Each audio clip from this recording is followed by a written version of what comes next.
think that a lot of us are living in a world that has just constantly felt heavy.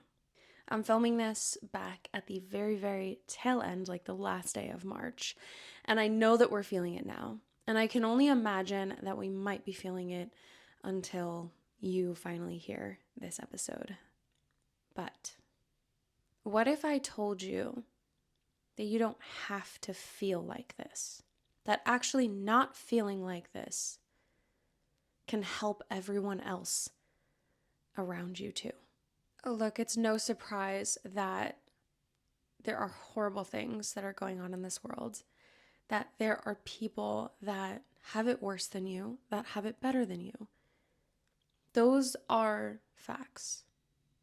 But what we're going to talk about in this episode today, I know this wasn't the way you expected it to start, but there's some things that we have to get out of the way before we get into the whimsy of it all. And what if I told you that when we get to the whimsy of it all, that joy and that energy there is what helps us remember that change is possible and that joy is just around the corner.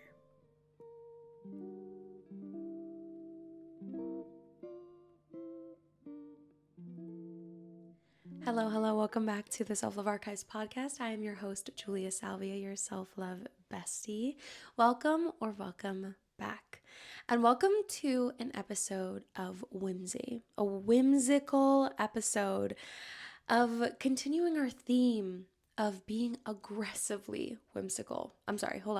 Aggressively whimsical this month. The first thing I want you to understand about being whimsical, finding joy, romanticizing your life is that doing so is not a declaration of ignoring all of the things that are going on in your life, going on in others' lives around you, or going on in the world.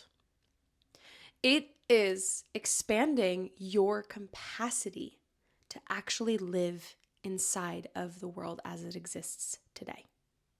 How do you think we all got to where we are today? It wasn't because we were pessimistic towards others, towards ourselves, or towards the world. It's because we found joy. It's because we found little blips of hope in our day-to-day, in the mundane, in seeing it happen in other people's lives. That's why you're here. That's why you exist. And to feel bad about having that doesn't help. It doesn't help. It doesn't help you. It doesn't help the people around you. And it sure as hell does not help the world. We think that we have to wait to find joy, to be whimsical, to have fun, to bring out that inner child in us until things are really bad. But what if I told you that finding the whimsy in the day-to-day is something that you do consistently, on a consistent basis. Something that you intentionally weave into your days, into your week. And by doing that, it's going to help all of us get through the things that are tough. So let's get through some science first so that you can understand why this actually is a thing and it actually works. Why being whimsical and doing whimsical things in your life will actually help you, not hurt you, and not hurt anyone else. The simple, straight answer is that by being whimsical, by being joyful, being playful, being creative, that takes your body out of survival mode. Back in March, hey from March, we read a book called Burnout. And while a lot of us voted that we didn't love the book, some of the things that it shared and it taught us were so valuable. It taught us that we are burnt out not because of the stressors in our lives, but because we aren't completing a stress cycle. We're stuck in all of these open stress loops, essentially, and we're not closing any of them. And we're just existing. And we're thinking that if we take the stressors, like the bad job that we have, or the shitty relationship that we're in, or the lion that's chasing us, that by taking those things out of our life, we should just be perfectly fine. And that's just not the case. There are 7 ways to actually complete a stress cycle. And one of those 7 ways is to creatively express yourself, to find creative expression, to create. And that is what being whimsical does. It adds more creation into your life, more imagination into your life. This activates dopamine in our system. And most especially, it's a pattern disruptor. It's going to interrupt that negative thought loop that you're going through. Because all of a sudden you're saying hi and bye to your car named Sally, or you're throwing sprinkles on your coffee or your yogurt in the morning. It's interrupting these mundane, discipline-oriented, routine things that you're just doing every single day that you aren't finding joy in. Adding whimsy into your life allows you to be softer with yourself. It allows you to be mindful. It brings you back into the present moment. It's like looking around and seeing all of the beautiful flowers that are blooming, or the way that the trees look the minute the last leaf falls off and fall. The biggest thing is, as I said before, it signals safety to your nervous system. And it basically says, hey, we're safe right now in this moment enough to play and be playful, enough to be and sit in this moment right here, right now. Because let's be honest, if you are feeling discomfort or you're uncomfortable, you don't feel safe, you're not playing. So we need to get ourselves there by doing these small whimsical things that allow us to feel more safe in our bodies and in our life and in the world that we live in. So I think a lot of us are asking, like, well, how can I really be genuinely joyful in a world that is so sad? And as I've said, the truth is that someone is always going to be experiencing more than you. And someone is always going to be experiencing less, or experiencing hard things, or going through more pain than you are. That is just a fact. And the thing is that you'll never know who, you'll never know what. You'll just know. Everyone in this world, and there are billions of people in this world, lots of fish in the sea, and they're all experiencing something completely different. And it's not necessarily that one is good or one is bad. Like, we're just experiencing different things. We all have unique lives and unique paths and unique opportunities. And there are so many nuances in the world and in this life that we experience, where something can make us happy and mad at the same time, or really, really sad, but also questioning our entire existence at the same time. Like, there just are so many nuances to take into consideration. So this isn't a moment to shrink what makes you happy, or to shrink your creative expression, or to shrink yourself. This is a moment to actually allow it to expand. It's sort of similar to the saying when you're on an airplane and they say that you have to put your oxygen mask on before you can help someone else put theirs on. Because the thing is if you don't put yours on first, you're not going to be able to help the other person put theirs on, because you're going to pass out.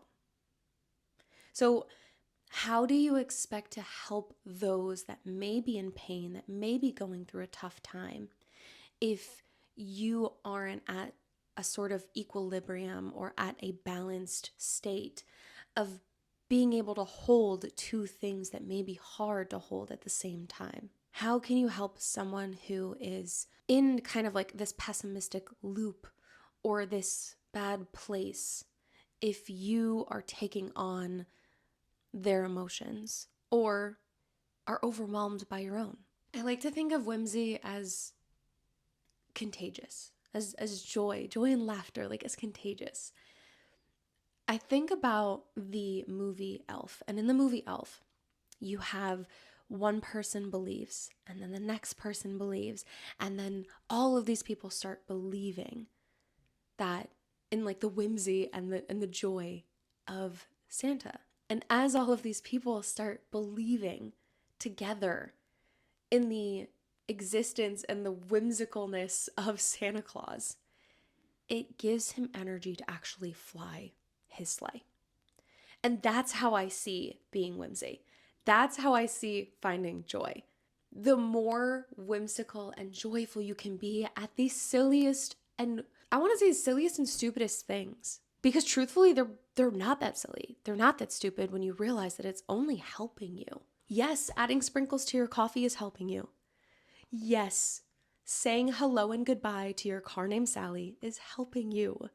Dancing around and skipping on your walk while picking little flowers, these things are helping you. And if anybody has anything to say about it, well, what a weird thing to say. I feel bad for you that you don't know the power of being whimsy. This is what being whimsical actually looks like. Besides my example of adding sprinkles to your coffee and saying hello and goodbye to your car, when you are finished with a product or you are going to throw something away, say thank you to it. Thank you. I'm grateful for the time that you spent in my life. Thank you. Every time maybe you donate something, thank you. Thank you for existing in my life right now. Give it life. I refer to a lot of the physical things around me as he or she, they, like, they're cute. You're cute. He's on a timeout right now. I give these inanimate objects life. Talking to your plants, whimsy. Whimsy. Dancing around your room when you need a break from work, that's so whimsical, truly. Putting on a flower crown, adding a cute little charm to your bag, whimsy. And most of these things don't cost a dime. Most of these things are free. You don't have to spend tons and tons of money to creatively express yourself, to find joy in these little moments. I know that it can sound stupid. I know that it can sound silly. I know that it can sound crazy even. Meaning. You're giving meaning to things and to places and to moments that didn't have any to begin with, and that's really special. I started a self-love walk club. Some people may look at it and say, well, you're just walking. Yes, but calling it a self-love walk makes it that much more special, that much more meaningful to the people that decide to come on this walk with us. Every time I go outside and I go for a self-love walk, it's a moment that I get to romanticize with myself. It's a moment that I get to be whimsical, that I get to be playful, to have fun. It's a moment to take all of the things that I am feeling, all of the joy, all of the whimsy, and hand that off to someone else, to have a positive effect on someone else. All of these examples that I just gave you, all of the things that help you bring more whimsy into your life, they have three things in common. The first one I mentioned before, they're not expensive. Sometimes if a craft or something that you want to utilize to be whimsical is expensive, it can feel a little bit like a burden. And that is a big, big, big thing that being whimsical and adding more whimsy into your life should not be. It should not feel like a burden. The second thing, none of these things are perfect. None of these things exist in a world, in an idea of perfection. They don't need to be implemented perfectly. They don't need to even be implemented all the time. But they sure as hell do not need to be perfect. If anything, they're even better for you if they're imperfect. And when you decide to let go of the perfection that you may be holding around some of these things, you realize how much more fun and joyful they are when they're imperfect, when there's no pressure surrounding the perfection that you're trying to achieve when being whimsical. We've been taught that everything has to be optimized, improvised, or like turned into something. There is no point to being whimsical. I want you to understand that. There is no reason to be creative besides just being creative. Like the flat out idea of being whimsical is to bring joy into your life. And that is more than enough of a reason. You don't need it to be productive. You don't need something to come out of it other than that it brings you joy, other than that it allows you to be more playful, other than that it's fun. There's no better or worse way to be playful or to be whimsy. It's just that you are doing it or you're not doing it. And I would like to think that you are going to do it. And that brings us to number 3 of what all of these whimsical things have in common. And that is that they are integrated into your life consistently. You are not adding whimsy into your life only in your life when shit's hit the fan. You are being whimsical on a consistent basis. Not to the point where it adds more pressure or feels like a burden on your life. No. You are adding whimsy into your life as a consistent thing that you do to bring more joy and more fun into your life. It's not a task, it's something that you layer into your existing tasks. Something that you add into the things that you may already be doing. Like if you already are going on a walk outside, give it a name. If you have a mode of transportation or a vehicle that you drive, or you take the bus or the train, give it a name. Give everything a name. This is Bobby Bus, and I take him to work every single day, and Bobby Bus sometimes smells, and sometimes Bobby Bus is very loud, and sometimes Bobby Bus has quiet days. Today was a quiet day. Do you see how fun and whimsical that is? And as you walk off the bus, you're like, thank you, Bobby Bus. I'll see you later, Bobby Bus, when you come to pick me up so I could go back to my cutie little home.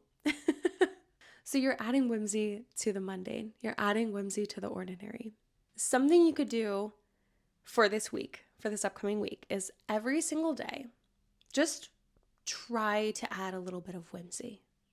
See what sticks. Something that you can already do with everything that already exists in your home, and maybe something that already exists in yourself. Something that maybe brings up that inner child in you. Something that you haven't done in forever. Maybe it's digging around those boxes in your parents' basement with all of those kids' books and finding your favorite one and reading it to yourself.